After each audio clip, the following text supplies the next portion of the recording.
자, 오늘 하나님 말씀을 보겠습니다. 시편 23편 1절부터 6절입니다. 시편 23편 1절부터 6절 교독하겠습니다. 저와 여러분이 한 절씩 교독합니다. 여호와는 나의 목자시니 내게 부족함이 없으리로다. 그가 나를 푸른 풀밭에 누이시며 쉴 만한 물가로 인도하시는도다. 내 영혼을 소생시키시고 자기 이름을 위하여 의의 길로 인도하시는도다. 내가 사망의 음침한 골짜기로 다닐지라도 해를 두려워하지 않을 것은 주께서 나와 함께 하심이라. 주의 지팡이와 막대기가 나를 안위하시나이다. 주께서 내 원수의 목전에서 내게 상을 차려주시고 기름을 내 머리에 부으셨으니 내 잔이 넘치나이다. 내 평생의 선하심과 인자하심이 반드시 나를 따르리니 내가 여호와의 집에 영원히 살리로다. 아멘. 아멘. 우리 교회 이름이 선한 목자 교회인데 그 교회 이름을 그렇게 지을 때 예수님의 교회라 그런 뜻으로 이름을 그렇게 붙였습니다. 요한복음에 보면 예수님을 선한 목자라고 그렇게 말씀하셨습니다. 우리가 예수님을 믿는다고 하는 것은 이제는 우리는 양이 되고 예수님이 목자가 되시는 삶을 살게 된다는 뜻입니다. 그 가장 놀라운 증거가 열매가 그 목자가 있는 양의 평안함입니다. 평안함. 그러니까 양이 목자가 있으면 안심이 되고 염려도 없고 너무나 편안하고, 그러니까 목자가 있으니까 양이 풀밭에 누워서 잠을 잘 수 있는 겁니다. 분명히 성경에 주님이 수고하고 무거운 짐진 자들아 다 내게로 오라, 내가 너희를 쉬게 하리라, 그렇게 약속하셨어요. 예수님을 믿는 자에게 누려지는 복입니다. 요한복음 14장 27절에 평안을 너에게 끼치노니 곧 나의 평안을 너에게 주노라. 내가 너에게 주는 것은 세상이 주는 것과 같지 아니하니라. 너희는 마음에 근심하지도 말고 두려워하지도 말라. 그러니까 예수를 내가 진짜 믿고 있는지 아닌지는 내 마음의 평강과 그리고 근심하고 두려워하는 마음이 내게서 떠났는지를 보면 알 수가 있습니다. 우리가 그렇게 예수님을 정말 믿어보자고, 그래서 교회 이름을 선한 목자 교회라 그렇게 정했습니다. 여러분 마음이 평안하신가요? 이제는 두려움도 또 염려하는 것도 이제 다 사라지셨습니까? 그러면 여러분은 예수님이 여러분의 목자가 되신 상태에 있는 사람입니다. 예수님이 여러분의 목자가 되셨으니 설명하기 어려운 평안이 있고 모든 근심과 두려움이 마음에서 이렇게 다 떠난 거죠. 근데 불안하십니까? 예수를 믿기는 했는데 여전히 걱정도 근심도 많으십니까? 그렇다면 여러분이 예수님을 믿는 것 같아도 실제로는 다른 복음을 여러분이 붙들고 있는 겁니다. 예수님께서 요한복음 14장 27절에서 세상이 주는 평안이라는 언급을 하셨어요.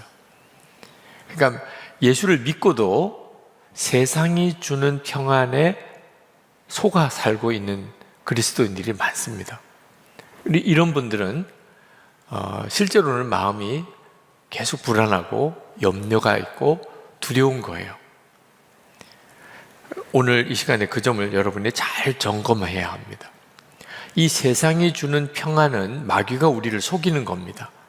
다시 말하면 세상이 평안을 줄 수 있어. 돈 많으면 사람이 편안하게 사는 거야. 지위가 높아지면 그러면 세상 재미있게 편안하게 살 수 있어. 많은 사람들이 그렇게 생각을 합니다. 마귀가 사실은 주는 메시지예요. 아담과 하와를 에덴 동산에서 누리던 편안한 삶에서 마귀가 그 아담과 하와의 삶을 완전히 파괴시켜 버린 게 바로 이런 거짓 복음, 가짜 복음 때문이었습니다. 선악과 따먹으면 하나님처럼 될 거야. 너 놀라운 세계가 펼쳐질 거야. 그거 완전히 속은 거죠. 근데 지금도 마귀는 똑같이 사람들에게 그렇게 속이고 사람들은 거기에 넘어가요. 그냥 오늘 이 집회에 참여한 여러분들, 그냥 여러분 자신을 한번 생각해 보시기 바랍니다. 자, 하나님만 믿고 사는 거하고, 그리고 이 세상하고 이렇게 비교해 볼 때 어디가 재미있을 것 같아요? 하나님은 너무 거룩하시잖아. 그죠? 가까이 하기에는 너무 먼 당신이잖아. 하나님은 꼭 지키기 어려운 것만 또 하라고 그랬잖아. 그죠? 하나님은 우리에게 너무 무거운 짐을 맡겨주시잖아요. 그러니까 하나님을 잘 믿고 산다는 것은 상당히 많은 것을 포기해야 될 것 같아요. 이것도 하지 말고 저것도 못하고 너무 매여 사는 것 같고, 이런 느낌이 많은 사람들에게 있습니다. 그에 비해서 세상은 너무 가볼 때도 많고 재미있어도 보이고 너무 풍요하고 즐길 것도 많고, 뭐 맨 TV를 보면 먹는 거, 좋은 곳에 여행 가는 거, 많은 걸 누린 사람들, 우리들에게 계속 그렇게 유혹하잖아요. 그러니까 하나님만 잘 믿고 사는 거하고 세상에서 즐기는 거하고 사이에 예수를 믿는 성도들조차도 마음이 딱 정해지지를 못한 겁니다. 마귀는 끊임없이 속삭여요.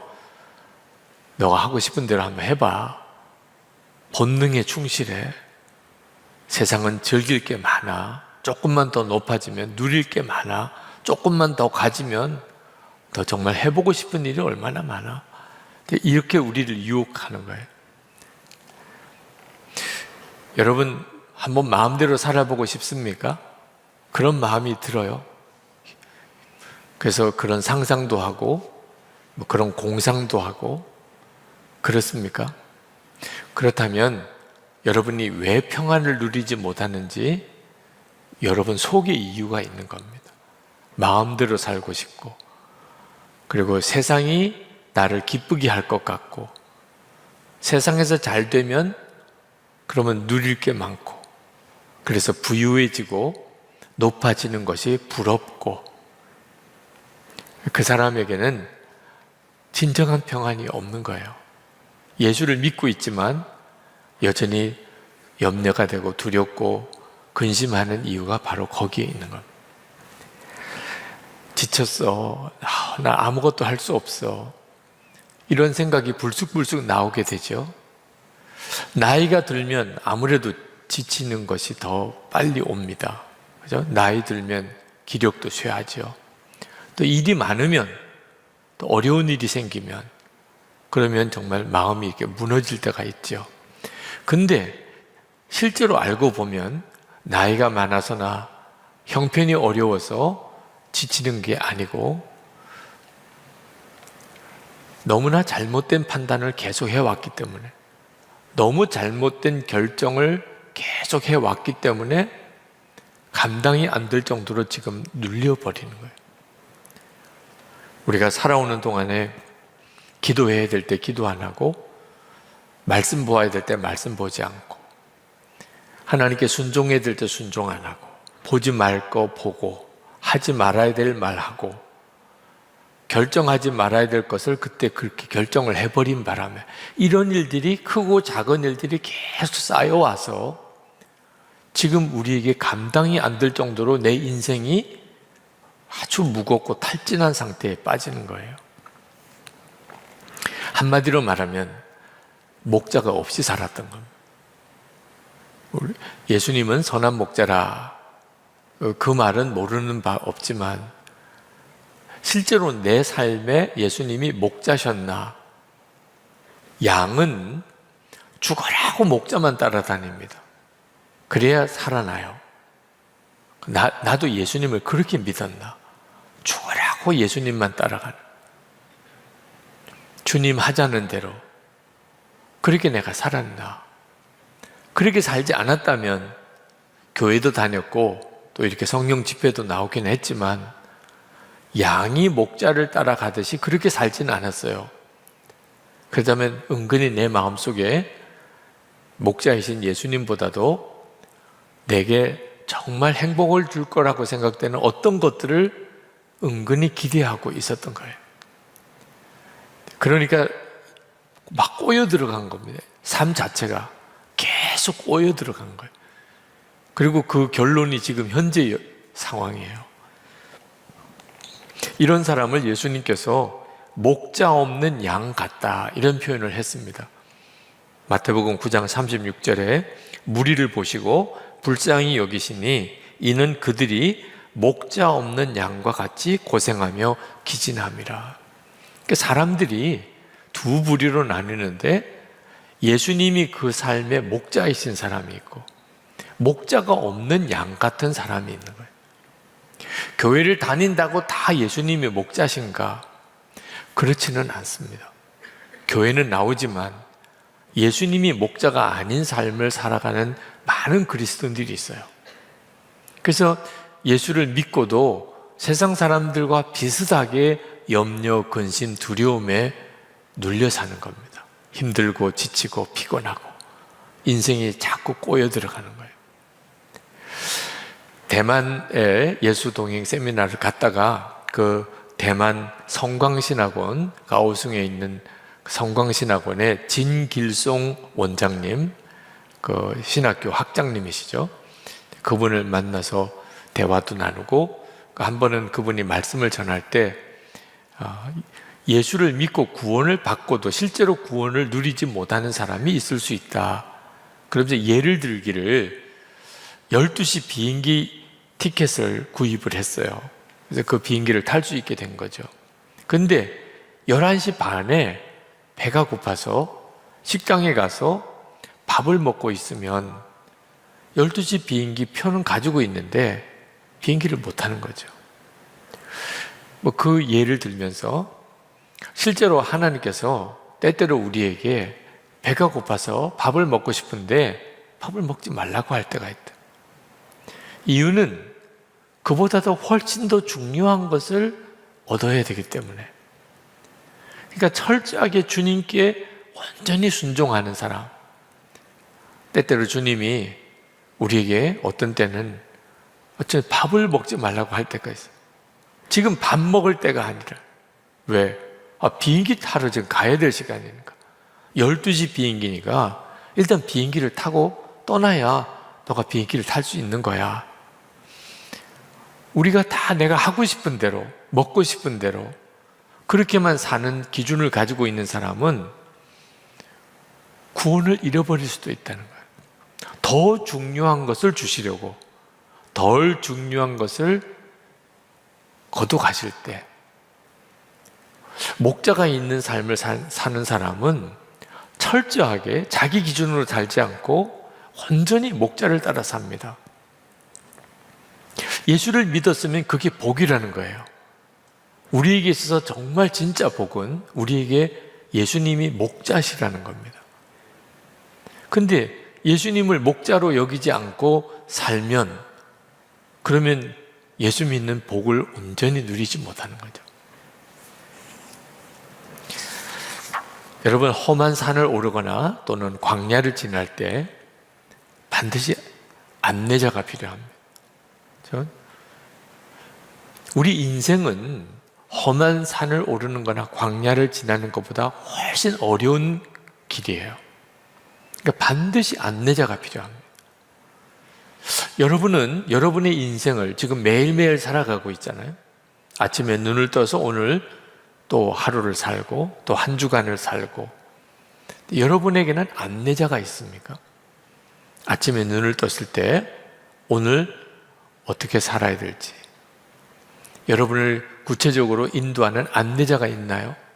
마치 여러분이 처음 가보는 어느 해외 나라를 여행을 갔다고 합시다. 그럼 거기서 아침을 맞았어요. 그러면 가이드가 있어야 되잖아요. 그죠? 아침은 어디서 먹을지, 오늘 일정은 어떻게 되는지. 가이드가 만약에 없다면 여러분 혼자서 전혀 가보지 않은 나라에서 거기서 살아간다면 대단히 어려운 일이죠. 우리 인생이 꼭 그와 같다는 거예요. 근데 안타깝게도 많은 사람들이, 우리 예수 믿는 성도조차도 내 인생에 예수님이 목자가 아닌 거예요. 내 하고 싶은 대로, 내 먹고 싶은 대로, 내가 쓰고 싶은 대로 그렇게 사는 거예요. 그러다가 너무 늦게 가서야 내 인생에도 목자가 있어야 되는 것이었구나. 그리고 있었어요. 내가 그 목자를 따라가지 않은 것뿐이에요. 내 마음대로 그냥 가고 싶은 대로 갔고 하고 싶은 대로 했어요. 그걸 너무 늦게서야 깨달은 거예요. 오늘 하나님이 우리에게 주시려고 하시는 중요한 메시지예요. 그냥 우리가 늘 익숙하게 듣던 이야기이긴 합니다. 예수님은 우리의 선한 목자시라. 근데 이제는 그렇게만 알고 있지 마시고 내 매일의 삶 속에 예수님은 나의 목자신가? 그렇게 살고 있는가? 그걸 확인해야 돼요. 시편 23편은, 오늘 읽은 시편은 그냥 얼핏 읽으면 굉장히 아주 편안하고 또 아주 분위기가 아주 멋있는 어떤 그런 푸른 초장에 양들이 누워있는 그런 그림으로 그려집니다. 시편 23편은 얼핏 읽으면 그런 느낌이에요. 푸른 풀밭에 잔잔한 시냇물이 흐르고 거기에 양떼들이 노닐고 목자가 지팡이를 들고 양 새끼를 이렇게 끌어안고 있고 정말 분위기가 괜찮죠? 그림의 기본 바탕은요 푸른색이에요. 우리 교회도 선한 목자상이 예배당 종탑 바로 밑에 그렇게 걸려 있는데 거기도 예수님이 양을 이렇게 안고 있는 목자의 그림으로 그려져 있죠. 보면 마음이 푸근해지잖아요. 근데 실제로 시편 23편을 좀 정확하게 읽어보면 푸른 초장에 잔잔한 시냇물에 양떼들이 평화롭게 노니는 이런 분위기가 아니에요. 일단 바탕색이 이 푸른색이 아니고 암갈색입니다. 암갈색이라는 말은 우리 한국에서는 요즘 우리 한국은 잘 보기가 어려워요.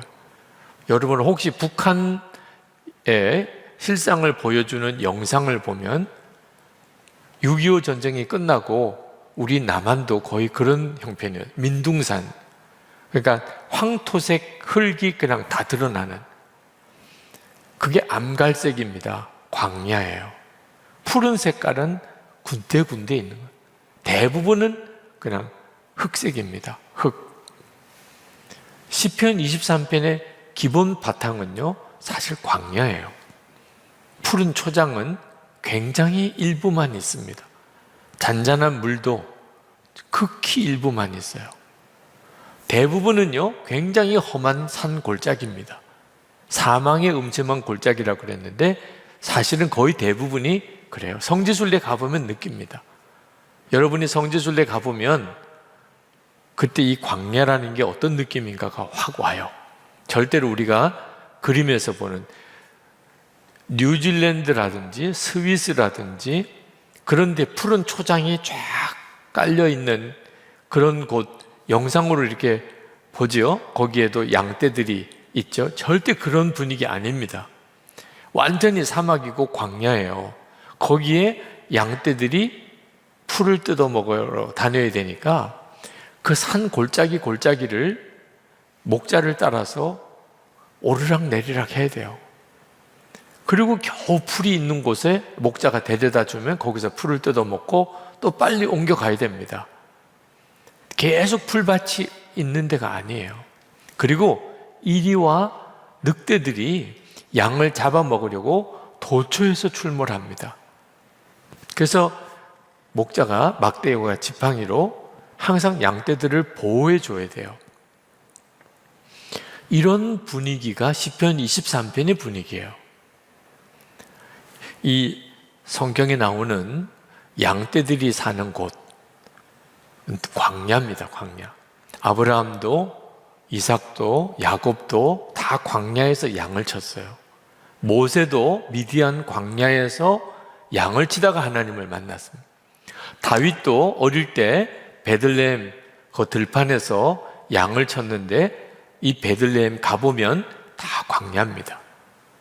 풀이 거의 없어요. 아주 황량한 그런 들판입니다. 그러니까 시편 23편의 분위기 자체는 우리가 그냥 생각하고 있는 그런 아주 푸른 초원이 아니고 양떼들이 아주 평화롭게 노니는 것이 아닙니다.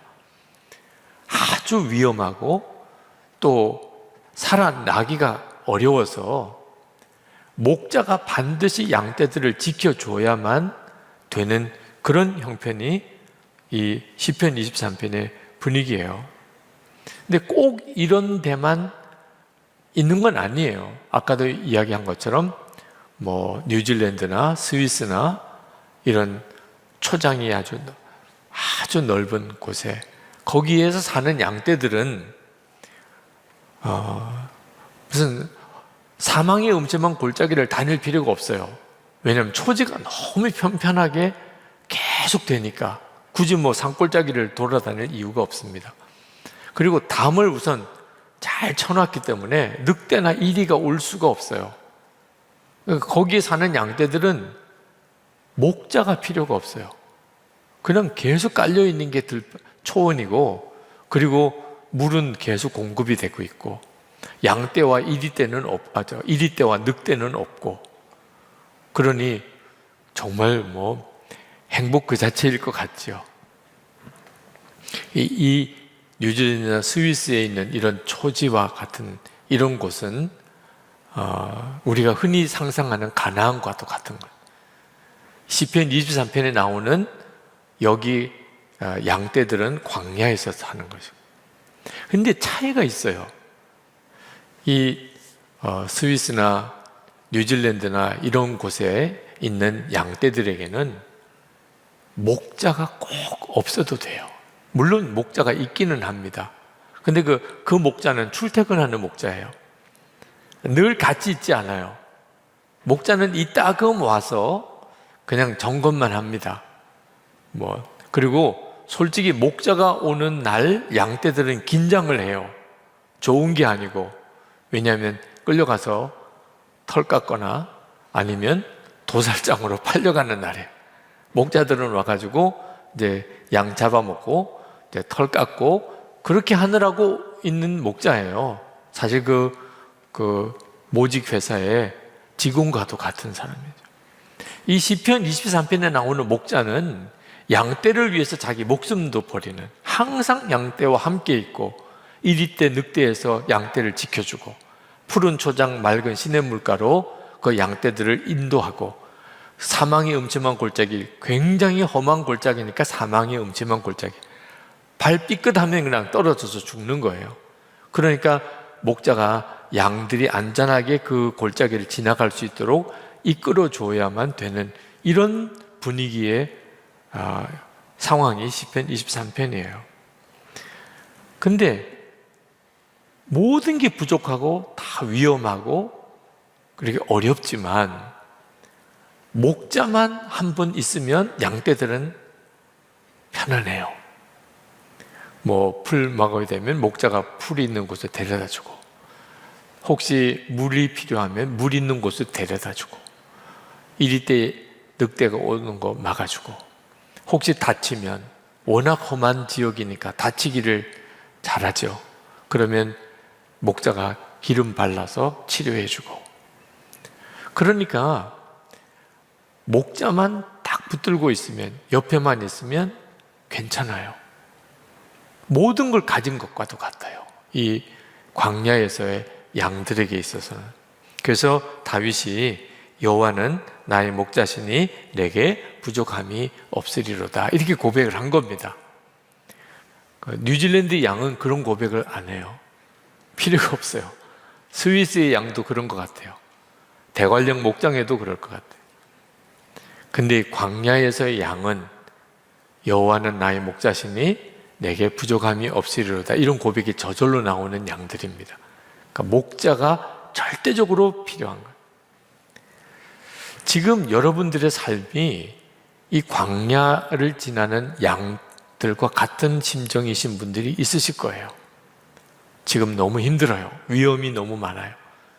지금 살아가기가 정말 사망의 음침한 골짜기를 계속 오르락내리락 하는 것 같아요. 사방에서 나를 죽이려고 달려드는 것 같아요. 먹을 게 우선 기본적으로 주변에 너무 없어요. 마실 물도 없어요. 늘 보는 것이 황량한 암갈색 광야예요.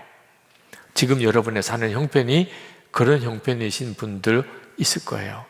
근데 여러분에게 뭐가 필요하죠? 그런 광야를 지나는 분에게 뭐가 필요하죠? 초지입니까? 물입니까? 목자예요. 그걸 정확히 알아야 한다는 겁니다. 지금 나에게 뭐가 필요한가?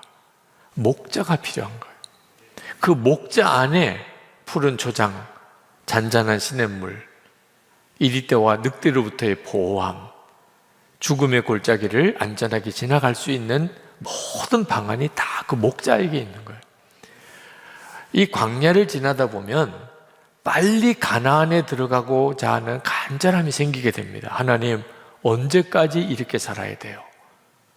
나도 좀 편안하게 살게 해주세요. 집도 짓고, 그죠? 농사도 짓고, 좀 곡식도 모아드리고, 매일 그날 먹을 것만 먹는 거 아니고 좀 쌓아놓고 살게 해주세요. 나도 좀 남 도와주고 좀 살아보게 해주세요. 나도 좀 여유롭게 한번 지내게 해주세요. 이런 심정일 때가 있죠. 빨리 좀 그날이 오게 해주세요. 그러면 그럴수록 광야 생활은 더 길어져요. 왜? 하나님의 계획이 그게 아니니까. 하나님의 계획이 우리를 빨리 광야를 지나서 가나안 땅에 들어가는 것이라고 한다면 빨리 해주셨을 거예요. 근데 하나님의 계획은 빨리 가나안 땅에 들어가는 게 아니니까.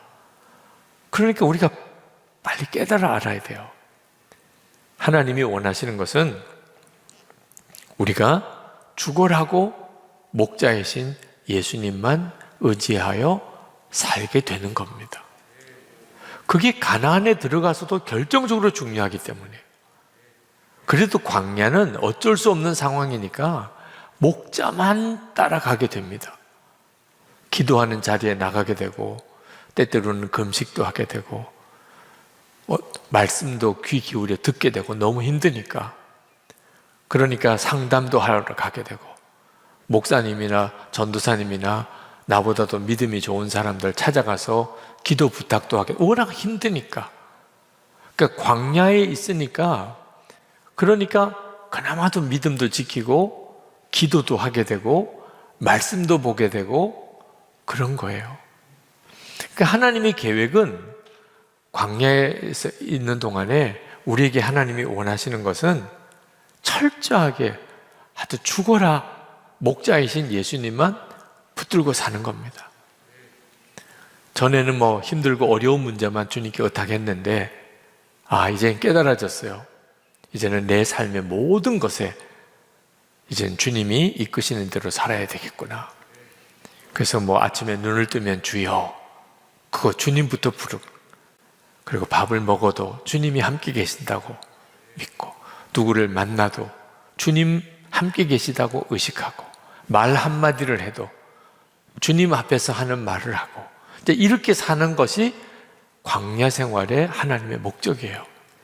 그리고 이제 그게 훈련이 되면 가나안 땅 들어가서도 계속 그렇게 주님만 바라보고 살게 하시려는 거거든요. 그래야 가나안 땅이 복이 되는 거예요. 근데 가나안 땅에 들어가서 이제는 목자가 필요 없네. 뉴질랜드나 스위스의 초지에 있는 양떼처럼 뭐 사방이 다 초원이고 물은 늘 곳곳에 흐르고 뭐 이리떼, 늑대는 근접도 못하고 그럴 때 이제는 좀 마음대로 살고 싶고 재미있게 살고 싶고 이러면 이제 다 또 무너지는 거예요. 그럼 다시 또 광야로 돌아가야 되는 거예요. 여러분, 우리가 가나안에서 들어가서 살게 되어서 부족함이 없게 되는 거 아닙니다. 다윗의 고백이 그런 거 아니잖아요.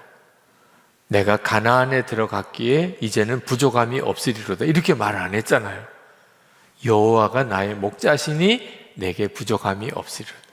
광야에 살아도 우리가 죽으라고 주님만 따라가면 부족함이 없어요. 가나안 땅에 들어가도 이제는 집도 짓고 살아요. 이제는 월급도 제때 나와요. 이제는 좀 모아둔 것도 생겼어요.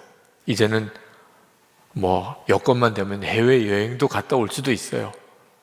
이제는 좀 폼나게 좀 값비싼 거 가재도구도 갖춰놓고 살 수도 있게 됐어요. 그러니까 부족함이 없을까요? 그렇지가 않아요. 그때 죽으라고 예수님 붙잡고 사는 생활이 흐트러지면 그 가나안 생활 때문에 오히려 내가 더 큰 어려움을 겪습니다. 제가 어제까지 원주에서 부흥회를 인도하고 왔습니다. 근데 그 교회에서 부흥회 전체 주제를 달라고 하더라고요. 그래서 기도하는 중에 예수님 한 분이면 충분합니다, 그 주제를 드렸어요. 그 주제를 가지고 7번 집회를 하고 왔습니다.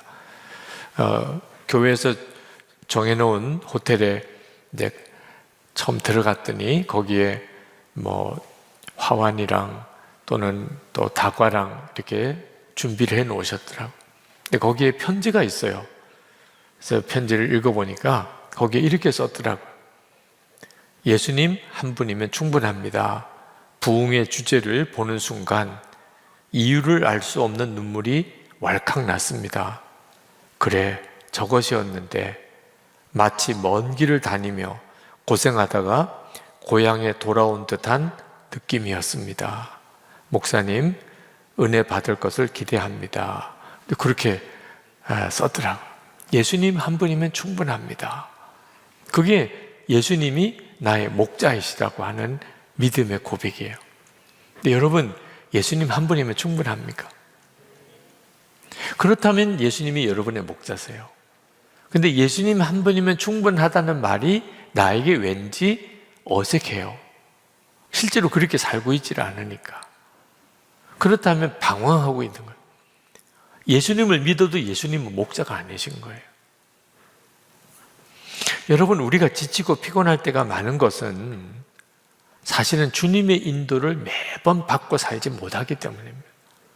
말을 해도 주님의 인도를 받고, 무슨 결정을 해도 주님의 인도를 받고, 그렇게 살아야 되는 건데 잘못 판단하고 잘못 결정하고, 왜? 내 마음대로 판단하고 내 마음대로 결정했기 때문에 이게 자꾸 쌓이니까 그래서 피곤하고 지치는 거예요. 지금이라도 여러분이 이제라도 정신 똑바로 차리고, 진짜 나는 광야에 있는 양과 같아서 죽으라고 목자만 따라가야 사는 거지, 내 마음대로 다녔다가는 한순간에 이리밥되고 죽음의 골짜기에서 꼬꾸라지고 그렇게 된다. 지금이라도 정신 똑바로 차리면, 그러면 다시 약속하신 주님의 약속이 이루어져요. 놀라운 평강, 수고하고 근심하는 게 다 떠나는, 진짜 예수 믿는 삶을 살게 된다고요. 어느 분이 전철역에서 그 옆에 나이가 지긋하신 어르신 두 분이 대화하는 것을 그냥 엿듣게 됐어요. 워낙 그냥 큰 소리로 이야기를 하시니까. 이른이 벌써 넘으신 듯한 두 분이 대화를 하시는데, 한 분이 옆에 있는 분에게 막 야단치듯이 이야기를 하더래요. 너 인마, 예수도 믿는 놈이 그러면 되겠냐? 옆에 있는 분이 고개를 숙이고 아무 말을 못 하더래요. 무슨 사정인지는 모르겠지만, 너 인마, 예수도 믿는 놈이 그렇게 살면 되겠냐? 근데 오늘 이 시간에도 여러분이 그 말씀이 여러분에게 주시는 주님의 음성일 수도 있어요. 너 예수 믿는 놈이 그렇게 살면 되겠냐? 그게 바로 목자의 음성인 거예요. 우리의 삶에 그동안에 목자가 하자는 대로 그렇게 안 살았으니까, 매 순간 목자가 어떻게 말씀하실지, 목자가 어떻게 결정하실지 주목하고 안 살았습니까? 그러니까 자꾸 뭔가 안 좋은 결정들, 후회할 결정들을 하고 살았던 거예요. 사망의 음침한 골짜기에 꼬꾸라진 사람들이 예수 믿는 성도들 중에도 많습니다. 가장 고통스러운 게요, 내가 용서받을 수 없는 죄를 지었다, 이런 지경에 빠진 사람들. 오늘 이 시간에도 혹시 그런 분이 있으신지 모르겠어요. 미국 신학교 교수기도 했고 목사였던 차드 버드라고 하는 분이 외도를 했습니다. 그리고 이혼을 당했어요. 그러니까 신학교에서도 파면되고 목사직도 잃어버리고, 그분이 트럭 운전수를 하게 됩니다. 일단 먹고는 살아야 되니까 혼자가 되었지만, 방탕한 사역자의 노트라는 책을 썼는데 그 책 속에서 그가 이런 고백을 했어요. 설교단 위에 놓여 있는 게 더 익숙했던 내 손은 트레일러 운전대를 잡았다. 내 손은 기름과 윤활유로 얼룩졌다. 내 손가락에 더 이상 결혼 반지는 없었다. 육체 노동자 작업복을 입었고 내 성직자 예복은 다시는 햇빛을 보지 못하리라. 머리에는 안전모를 썼고 발에는 안전화를 신었다. 나는 내 자신이 여전히 수치스럽고 패배한 사람으로 느껴졌다. 설상가상으로 하나님은 나를 버리셨구나 하는 기분이 들었다. 아니, 내가 하나님을 버렸구나. 아니, 우리 둘은 서로 상대방에게 질려버렸구나. 이것들 중 어느 것이 진실에 더 가까운지는 모른다. 그러나 내가 아는 것이라고는 나는 하나님의 모임에서 환영받지 못하는 인물이 되었다는 점이었다. 그 모임의 경비 천사들은 나를 길가로 내동댕이 쳤다. 이것만큼은 분명했다. 하늘은 나를 별로 개의치 않았다는 것이다. 나는 너무 많은 죄를 지었고 전능자를 너무 오랫동안 화나게 했고 너무 많은 사람을 상처 입혔고 되돌릴 수 없는 짓을 너무 많이 했다. 이러한 생각은 굳어졌다. 나는 삶의 다양한 면들을 직접 체험해 보지 않았기 때문에 어떤 면들은 충분히 공감하지 못한다. 그러나 하나님께 버림받았다는 이 기분, 이것은 내가 잘 안다. 어떤 맛인지, 어떤 냄새인지, 어떤 모습인지 안다. 수년 동안 내 마음은 이런 소굴에서 살았다. 여러분, 사망의 음침한 골짜기에서 산다. 이 죄로 인한 그런 무서운 결과를 경험한 사람들의 심정이 아마 그럴 거예요. 사망의 음침한 골짜기에 빠졌어요. 이런 처지에 있는 사람들조차도요, 주님의 인도하심을 받아야 돼요. 주님의 인도하심을 받을 수 있어요. 주님은 그를 인도하세요. 왜? 성경에 나와 있어요. 히브리서 10장 19절. 그러므로 형제들아, 우리가 예수의 피를 힘입어 성소에 들어갈 담력을 얻었나니. 여러분, 성소, 하나님 앞에 나아갈 담력은 어디서 오나요? 기도를 많이 하며 살았기 때문에, 성경도 많이 읽으며 살았기 때문에, 늘 큐티했기 때문에, 아주 경건하게, 가정에 충실하게, 그렇게 부끄럽지 않게 그렇게 살았기 때문에 성소에 들어갈 담력을 얻었다, 그렇게 말하지 않아요. 그런 조건 없어요. 성소에 들어갈 담력은 오직 한 가지 조건만 있어요.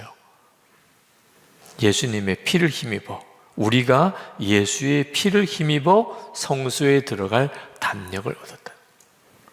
누구든지 그가 어떤 죄를 지었든지 예수님의 피를 힘입어 하나님의 앞에 나갈 담대한 담력을 얻었다. 주님이 그렇게 인도하세요.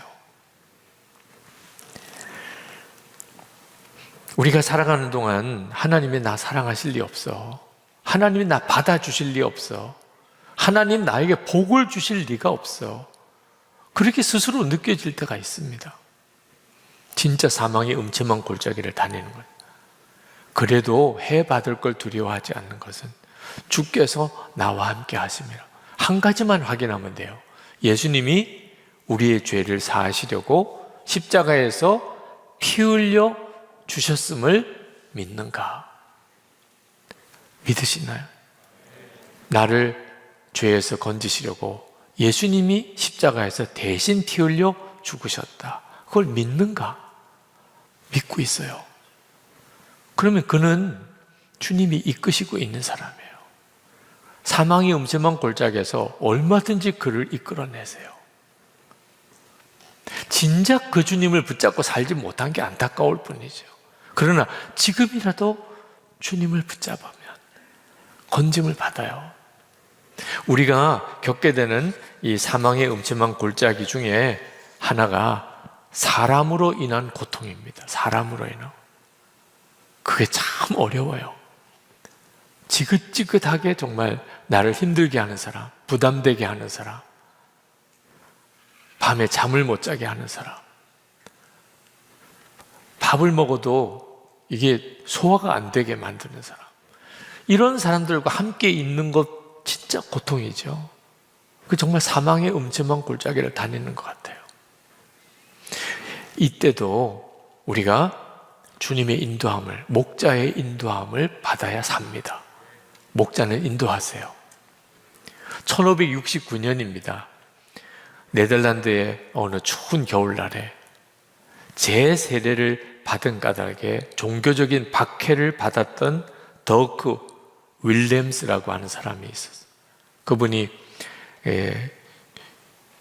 체포가 되어서 탑 감옥에 갇혔습니다. 근데 그가 헝겊을 매듭을 만들어 가지고 끈을 만들고, 그리고 그 탑에 있는 창문을 타고 그 끈을 붙들고 내려와서 탈옥을 했어요. 추운 겨울이니까 그 성곽의 해자, 그 성을 둘러싸고 있는 그 강이 다 얼었습니다. 그래서 그 얼음 위를 건너서 그 성을 탈출하게 되는데 경비병들이 발견하고 뒤쫓아오기 시작하는 거예요. 그러나 무사히 그 해자를 건넜어요. 그런데 뒤따라오던 경비병들이 그만 따라오는데 얼음이 깨져서 그 강 속으로 빠져들어간 거예요. 살려주세요! 그렇게 막 소리를 지르는데 이 더크 윌럼스가 도망가다가 깜짝 놀라서 돌아보니까 경비병들이 그냥 그 얼음 물 속에서 허우적거리면서 그냥 다 죽게 생긴 겁니다. 그걸 보고 급히 돌아와서 그 경비병들을 건져내 줬어요. 근데 그 관리가 뒤쫓아오면서 그걸 보고 그 물에 빠져 죽어가다가 건진받은 경비병들한테 이 더크 윌럼스를 체포하라는 거야, 체포하라. 이 경비병들이 어떻게 해야 될지 쩔쩔 모르, 자기 생명을 건져준 사람이에요. 근데 지금 위에 상관은 그 사람을 체포하라는 거야. 체포를 합니다. 자기는 얼마든지 도망갈 수 있는데 죽어가는 경비병 살려주고 그 경비병을 다시 붙들려서 다시 감옥에 들어가요. 말뚝에 묶이고 거기서 화형을 당합니다. 나의 주 나의 하나님, 그가 70번 그 고백을 하고 죽어요. 불에 타서. 이 더크 윌럼스의 그 신앙을 이어받은 사람이 하나의 공동체를 만들고 메노나이트 교단이 되고 미국에 가면 아미시 공동체라고 하는 그 공동체 사람이 돼요. 그 믿음의 후손들이 가지고 있는 중요한 신앙의 원칙이 있는데 원수도 사랑하라. 더크 윌럼스 자신들의 그 신앙의 본이 되었던, 신앙의 기초가 되었던 사람이 그렇게 살았으니까 원수도 사랑하라. 그래서 자기는 오히려 죽었어요. 여러분, 주님의 인도를 받는 것이 때때로는 정말 순교의 길을 가야 될 만큼 그렇게 고통스럽고 어려운 길인 것처럼 보입니다. 그런데 그것 때문에 얼마나 많은 열매들이 맺어졌는지. 지난 주간에 어느 집사님 신방을 하고 그 집사님이 그런 고백을 하더라고요. 목사님, 저는 중요한 원칙을 하나 가지고 있습니다. 그게 뭐냐면 절대 화내지 말고 미움을 마음에 품지 않는 거예요. 그게 주님이 자기에게 주신 말씀이라는 거예요. 그래서 무슨 일이 있어도 절대 화를 내지 않고 절대로 미운 마음을 품지 않고 산다는 거예요. 그리고 가족들에게도 꼭 그렇게 살자고 부탁을 했다는 거예요. 야, 이건 정말 대단한 실천이다. 정말 목자이신 주님을 따라가는 성도만이 할 수 있는 일이에요. 왜냐하면 화를 내어서 절대로 하나님의 뜻이 이루어지지 않아요. 오히려 화를 품으면 마귀가 들어와요. 그러니까 화를 품는 것은 마귀를 초청하는 거예요. 마귀야, 내게 오너라. 이렇게 초청하는 거라니까. 그러니까 절대로 화를 내지 말고 미움 마음에 품지 않는다. 그럼 마귀가 내 마음을 주장할 수가 없어요. 그리고 주님이 당신이 원하시는 일을 이루어내세요. 가정도 바꾸시고 내 삶 전체를 바꾸십니다. 그런데 어떻게 화를 안 내고 미움을 안 품을 수가 있나요? 그게 문제인 거죠. 사람인데 어떻게 화 안 내고 미움을 안 품을 수 있냐 말이에요. 그래서 기도가 필요한 거예요. 언제까지 기도해야 되죠? 화가 사라지고 미운 마음이 다 없어질 때까지 기도하는 거예요. 오늘도 이제 말씀 끝나고 우리 기도할 텐데 언제까지 기도하도 가야죠? 화난 거 다 없어지고 내 마음속에 미움이 다 없어지면 일어나도 돼요. 기도 다 했어요. 충분하게 했어요. 어떤 사람은 5분 만에 끝날 수도 있고 어떤 사람은 내일 새벽까지 가야 될 사람도 있어요. 우리가 지치는 것은 힘들어서가 아닙니다. 영적인 문제가 있기 때문에. 그 말은 뒤집어 이야기하면 내가 주님을 바라보는 눈이 열리면 힘이 생겨요. 어떤 상황도 이길 힘이 생겨요. 제가 처음에 방언을 체험했을 때 그 방언했다는 거 외에는 아무것도 달라진 게 없어요. 그런데 모든 게 달라진 것 같아요. 기도가, 방언 기도가 이렇게 터지는 경험을 한 것 자체가 얼마나 제게 영적인 충만함이 되었는지, 제가 무슨 말로 기도하는지는 모르겠어요. 그런데 모든 게 다 달라진 것 같은 거예요. 어느 목사님이 전도사 때 목회를 그만둘 뻔했습니다. 그가 교회 담임 전도사로 있는데 할머니 교인 한 분이 임종 예배를 드려달라 가족이 연락이 왔어요. 한 번도 임종 예배를 드려본 적이 없고 사람이 죽는 것을 본 적도 없어요. 근데 이제 전도사가 되었으니 가야지요. 갔더니 그 할머님이 이제 숨을 막 거두시고 계신 거예요. 얼마나 무서운지. 사람이 죽는 걸 처음 봤어요. 그 가족들은 전도사님이 왔으니까 너무 안심하는 거예요. 전도사님 예배 드려주세요. 우리 어머니 돌아가시려고 합니다. 그래서 찬송도 부르고 그 할머니 위해서 간절히 기도했는데 기도하는 내내 무서운 거예요. 숨이 넘어가면 어떡하나. 그리고 이제 기도 끝났는데 이제 막 숨을 가쁘게 몰아쉬는데 더 있기가 무서워서 일단 예배는 드렸으니까 도망을 나왔습니다. 그리고 사택에 왔는데 너무 비참한 거예요. 이게 전도사냐 너가. 아니 성도의 집에 지금 이렇게 임종 예배를 드리면 뒤에 장례 절차까지 다 살펴주고 그렇게 해야지 너 어떻게 이렇게 도망 나오냐. 그래서 너무 괴로워서 고민하다가 사표를 썼습니다. 저는 목회자들 자격이 없습니다. 그렇게 사표를 썼어요. 그리고 이제 그 집에 장례가 나면 무슨 낯으로 가서 봐요. 그래서 이제 선배 목사님한테 장례 부탁도 다 해놓고, 그리고 이제 내일 아침에 장로님께 사표 내고 이제 자기는 짐 싸가지고 나오려고 생각하는데, 새벽에 할머니가 살아났다는. 어제 전도사님이 와서 기도해 주시고 돌아가시는 할머니가 다시 살아났다고, 그렇게 기뻐서 그 가족들이 와서 너무너무 감사하는 거예요. 그래가지고 또 눈물이 어떻게 나는지, 그리고 다시 목회 시작을 한 거예요. 하나님, 다시 할게요. 그냥 그 할머니가 살아났다는 게 아니고 그 계기를 통해 가지고 영적인 눈이 뜨인 거예요, 이 전도사님이. 오늘도 똑같아요.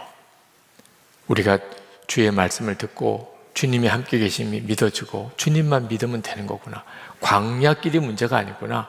가나안에 빨리 가는 게 답이 아니구나. 죽으라고 주님만 붙잡고 살면 그러면 승리하는 거구나. 그게 이기는 길이구나. 그게 하나님의 계획이구나. 그러면 광야가 가나안이 되는구나. 할렐루야.